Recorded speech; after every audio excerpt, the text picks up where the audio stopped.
Welcome! In front of me I have Amazfit Bip 5 and I'm gonna show you how to check the battery level on this watch. We can check the battery level on this watch in a couple ways. The first way is to do it on the watch face, because some of the watch faces display the battery level. To do it, basically wake up the screen on your watch, and if the watch face displays the information, you will see it on the watch face. And as you can see, here we have it.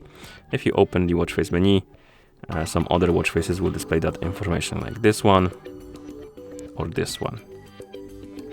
Another way to check the battery level is to open the quick panel. And if you open the quick panel by swiping down from the top of the screen, you will see the battery level right here. One of the icons basically will display it.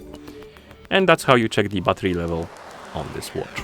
Thank you for watching. If you found this video helpful, please consider subscribing to our channel and leaving a like on the video.